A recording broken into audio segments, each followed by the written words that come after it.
Bloomberg Audio Studios. Podcasts, radio, news. This is the Bloomberg Surveillance Podcast. I'm Jonathan Ferro, along with Lisa Abramowitz and Anne-Marie Hordern. Join us each day for insight from the best in markets, economics and geopolitics. From our global headquarters in New York City, we are live on Bloomberg Television weekday mornings from 6 to 9 a.m. Eastern. Subscribe to the podcast on Apple, Spotify or anywhere else you listen. And as always, on the Bloomberg Terminal and the Bloomberg Business app. We begin this hour with stocks inching higher following a three-day decline. Brian Levitt of Invesco writing, the story is far from fully written. We expect leadership to rotate as the market differentiates actual earnings leverage from all the hype. Brian joins us now for more. Brian, good morning. Good to see you. Good to see you too. What was the last 24 hours about compared to the previous 2 days? I would say that this is a market that's been letting off some steam, certainly in the hotter parts of the market, and primarily, I think you got to look. If you look at the broad index level, these markets are not down all that much. I mean, Nasdaq down 5% over the last 5 days isn't great. S&P a couple of percent. It's really the carnage being hit in the software stocks and some of the more speculative parts of the market. You see it in things like what happened with silver prices and Bitcoin. But the reality is, when you look at all the investment that's likely to take place, we can parse whether the big companies at the top of the S&P 500 are right to do so. But if you look at industrials, if you look at energy, if you look at the semiconductors, it's all held up fairly nicely, and it's all part of that rotation story that we're talking about, less about who's going to win in that space, because that's going to be a big investment to win in that space, versus who's going to help support this build out. That story continues to play. That certainly felt real up until yesterday. And then the real economy scare kind of clicked in just a little bit. I don't want to overdo it, but just a little bit. A couple of data points poking holes in a bull case for the US economy. That's something we need to talk about, because people were piling into small caps. They were comfortable in the equal weight, close to all-time highs. Yeah. Should they still be comfortable with those trades? Yeah, I think so. And let's remember, we started the week with one of the great leading indicators of the economy, the Institute for Supply Management Purchasing Managers Index, which surged and climbed to 52. That's an expansion territory. We had not been there in quite a while. The new orders component particularly strong within it, and prices paid relatively flat. So that's a good leading indicator of the economy. Now, when you think about the jobs market, jobless claims rose yesterday. 250,000 is not a blowout jobless claim number. And it's also a little bit of a heads you win, tails you win type of scenario, because the weakness in the economy suggests what I've always believed is lower interest rates on the short end of the curve, which should continue to benefit lower capitalization stocks, more value-oriented stocks. So I'm not ready to say that this is a economy that's rolling over. Credit spreads continue to remain tight. Leading indicators are picking up. Inflation expectations relatively contained. I think the Fed's going to be bringing rates down towards 3%. It might not be an economy that's rolling over, but it's a really confusing economy. And Amazon exemplifies it in a perfect way. On one hand, they were behind a significant portion of some of those job cut announcements that we got from Challenger, Gray, and Christmas yesterday. On the same level, they're going to be spending $200 billion so far this year. How important is it for us to understand exactly what they are spending this money on, to be able to infer what kind of growth and benefit to the underlying economy that actually will look like? Yeah, it's important. But if you take each component of economic activity, you take the consumer, we have to remember that, things may be weakening a little bit. Household net worth is at an all-time high. Unemployment's relatively low. The business investment we know is going to be big, as you mentioned, and the government spend is going to be reasonable this year, not only in the United States, but many parts of the world. So in aggregate, that's a good economic backdrop. Now, when you think of this investment that's going to take place, there's a lot of parts of the economy that should benefit from it. And again, industrials rallying, energy has been rallying, semiconductors were up 15% year to date before this week. So I think that story persists. Would I be diving back into software companies this morning after the sell? No, I'd be mindful of that. But I think the real economic story continues. And this is arguably the main reason for the broadening out trade.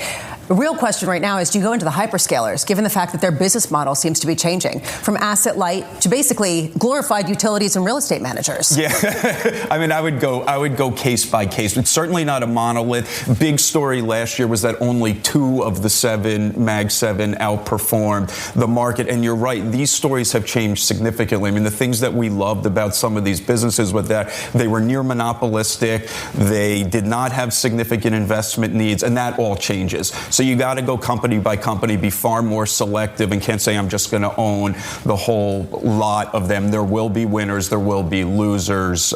Those business models have changed. Brian, you say you're not going to wake up this morning and just go dive in and pick up some software company stock. Why not? Why isn't this a buy the dip moment?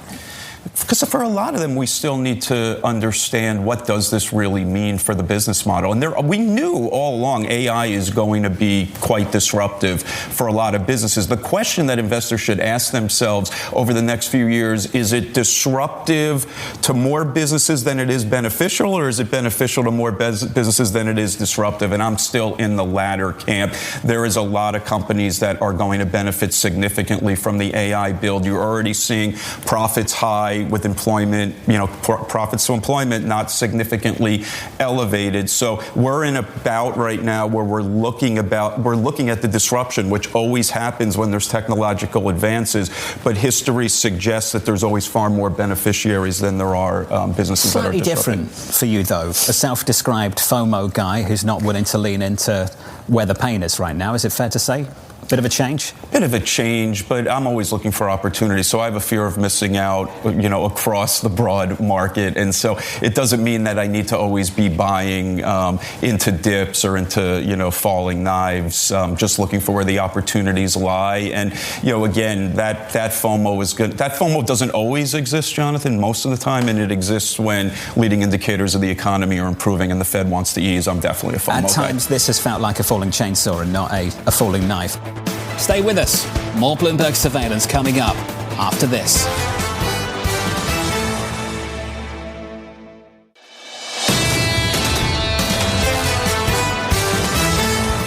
Sticking with the labour market, this is what Stephanie Roth of Wolfe Research has got to say to that. While the data was disappointing, we wouldn't read too much into the latest prints, nor are we changing our view that the labour market should improve from here. Stephanie joins us now for more. Stephanie, good morning.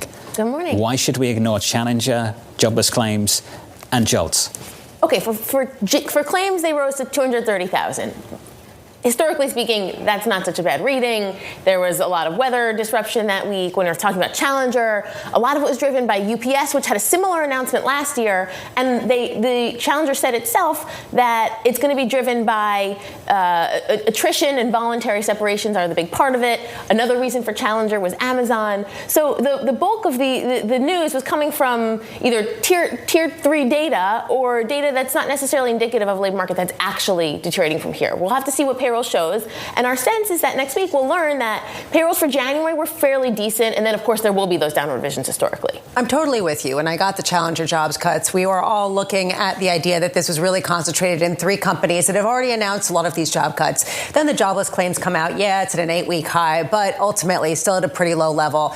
Then JOLTS comes out, and you look at it, and it's saying, look, we're looking at the lowest job openings going back to 2020. I mean, how many of these can you explain off before you start to get a little self-conscious? Wait a second. Maybe something else is going on here. I think you have to take a step back and reassess your view. But our sense is, one, the consumer path is pretty good. We're going to also have fiscal stimulus that is starting to hit.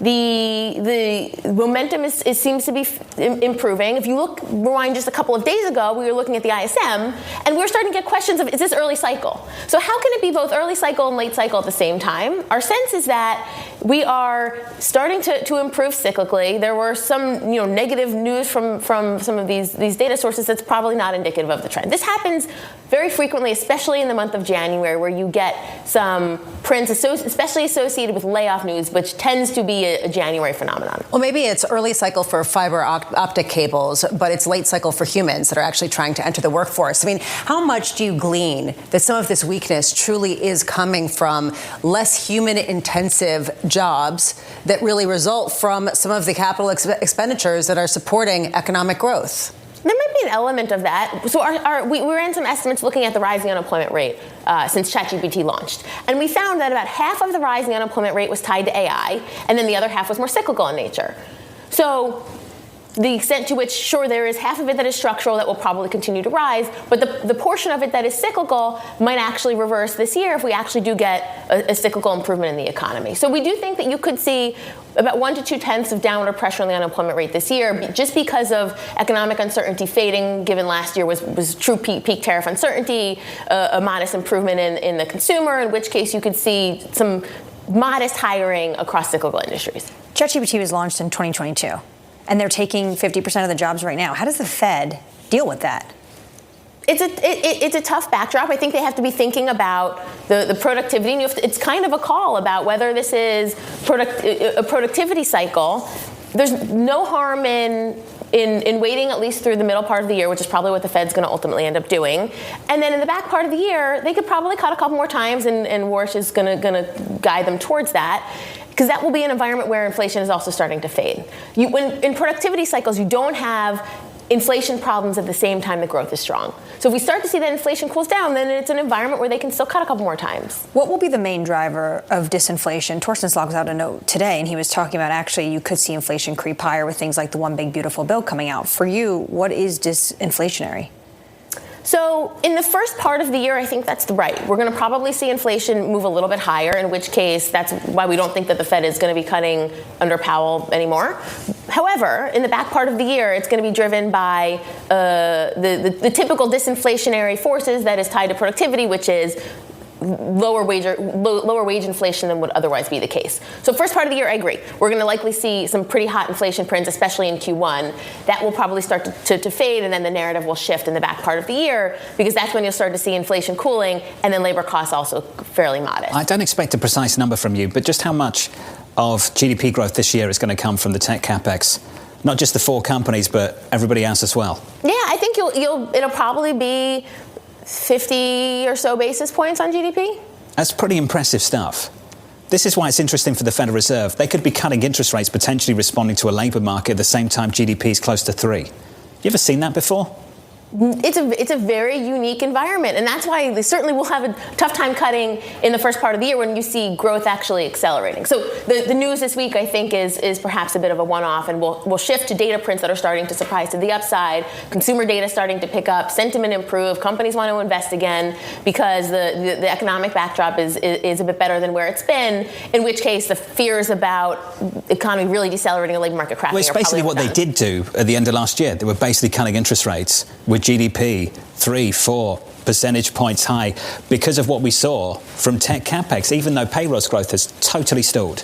Look, they've been looking through this. They've actually been acknowledging that a productivity boom could come at the behest of an employment market that is sluggish. The one challenge to this, and the one thing that I've not heard people fully explore, is how do 4 companies spend $650 billion in 1 year without causing inflation? Because ultimately what they're buying, yes, it's raw materials, it's land, it's housing, it's all of these different aspects. It's a lot of money. So how do we get that kind of spending without any kind of price distortion on the other side? Stephanie, how does it show up in GDP? Does it come up through imports, investment? How does it show up? So the way that we've been tracking it in GDP is looking at only the domestic portion of it, because it gets funky with the imports, because imports end up being a negative on GDP just based on GDP math. So we look at it based on the tech portion of CapEx, the construction, and what we find is that tech-related domestic portion of AI capex is about in terms of size, is about 1.5% of GDP.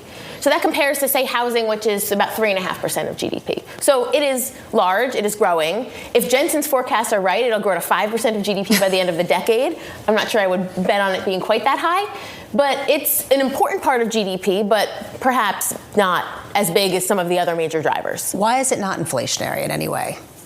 I mean, I think it is modestly inflationary, certainly offsetting some of the disinflationary forces that are playing out otherwise. And when you think about these typical productivity type of booms, it ends up being modestly inflationary in the near term, and then in the medium to longer term, it becomes disinflationary as you actually see the productivity gains as a result. And we haven't really seen much of that productivity gain yet. I think it's coming. So for the first part of the year, you'll probably see those inflationary forces because there's a lot of positive demand shocks in the first couple of months, which is why I would emphasize the data that we got this week flagging that the labor market is starting to soften is probably not the right takeaway for the next couple months. What's your guess for next week, just quickly? On payrolls, 85,000 with some substantial downward revisions to the prior months.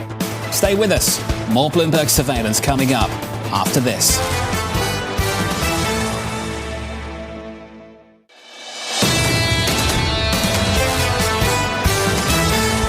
Joining us now to continue the conversation, Jeannette Lowe of Strategist. Jeannette, if Republican senators, in Tyler's words, are calling this a waste of time, how much more time are they going to waste? Yeah, it's a great question. I mean, I think that, as Tyler pointed out, this is literally something that the Republican senators are now thinking we need to get this investigation concluded. We need to kind of clear Powell, which is something that Tom Tillis is looking for, because they do need his vote to move Kevin Warsh through the Senate Banking Committee. And they would like Kevin Warsh to be confirmed before Chuck Powell's term ends on May 15th. So I do think you'll probably start to see some movement there to get this done, which I think especially what we've seen coming from various senators yesterday was really important to see that they really do also want to get this moving somewhere a little bit more quickly, because this is an important distraction potentially for getting Kevin Warsh ultimately on the Fed. Movement from who? Is it the DOJ to wrap it up, or for Fed to actually also comply and send the information that the DOJ is asking about in terms of the renovations? Yeah, so I mean, I think that's a little bit to be determined, right? So it could be that maybe the Fed just hasn't responded to the questions yet. Maybe they just need to respond to the questions, and then the DOJ will kind of finalize the investigation and say that there's no wrongdoing here. Maybe it's some other form that needs to take. But there probably is a way that this could be handled relatively quickly so that we can actually move on from this. And then actually the Senate Banking Committee can bring in Kevin Warsh and actually have his confirmation hearing. You sound hopeful of a quick timeline. If we don't, do you just expect Powell to be chair until how long? Yeah, I mean, this is a really important question. And obviously there is discussions about what happens if, there is no one confirmed to be the Fed chair when Powell's term ends. What happens? Does it become the vice chair? If there's no vice chair, is there a possibility that the vice chair could resign? Those are all things. And then ultimately the board could reappoint Powell. The other big question, obviously, is does Powell stay after his term expires? I think this is a really important question for what Kevin Warsh would like to do at the Fed. Obviously, whether or not the president can get another appointee onto the board of governors. They do want to engage in financial deregulation. Vice Chair Bowman has a proposal that she may announce as quickly as this month. So they do need to actually move forward on that. That's going to be key to Warsh's trying to reduce the size of the Fed balance sheet. But they also need a majority of the Fed board members to vote for the most aggressive plan they could have. Right now, if Powell remains on the Fed, that could limit the ability for them to actually get to that majority. So his staying on or not is going to be a key question moving forward as to how things actually proceed, and also what might happen if there is no Fed chair confirmed before his term expires. While we wait for the next edition of Bachelor in Purgatory, Jeannette, I am curious going forward. It is a midterm election year, and we are going to expect a number of proposals to try to cater to how people feel, which isn't great and has to do with the affordability issues. We saw yesterday President Trump coming out with Trump RX, trying to lower costs for prescription drugs. What else do you think is in the works for this year as the midterm elections get closer? Yeah, so I mean, I do think this is going to be a key focus for the midterm elections. You saw it be a key focus for the November 2025 elections to focus on this issue of affordability. And Trump has definitely picked up the mantle of this quite a bit more in the past few weeks. So obviously we had the prescription drug price proposal come out yesterday. We do think they're going to try to do things on housing. Some of that would be related to, again, whether or not, not even necessarily trying to do legislation or anything of that nature, but maybe what happens with the Fed and what happens with the Treasury. Those can be important pieces for the housing market. The other big thing, obviously, is there are these large tax refunds that are going to come out. The tax refund just started last week. We'll definitely start to see more of those come out. That will be very beneficial for consumers. Will it be enough before the election? They probably don't think so. They'll probably try to come up with some other ideas. Presidents tend to be more more populist in the second term of their presidency because voters are a little bit sour on how things are going. So we could definitely see more announcements. We'll be looking to the State of the Union to see if stuff comes out there. But I don't think that there's a lot more that is actually going to get enacted. We don't think that there are going to be tariff refunds that are going to come out because you would need Congress to do that. But you might see them try to move things like permitting reform and things of that nature. But I think the president will continue to talk about it, but we don't see a lot of movement for more proposals to come forward. This is the Bloomberg Surveillance Podcast, bringing you the best in markets, economics and geopolitics. You can watch the show live on Bloomberg TV weekday mornings from 6 a.m. to 9 a.m. Eastern. Subscribe to the podcast on Apple, Spotify or anywhere else you listen. And as always, on the Bloomberg Terminal and the Bloomberg Business app.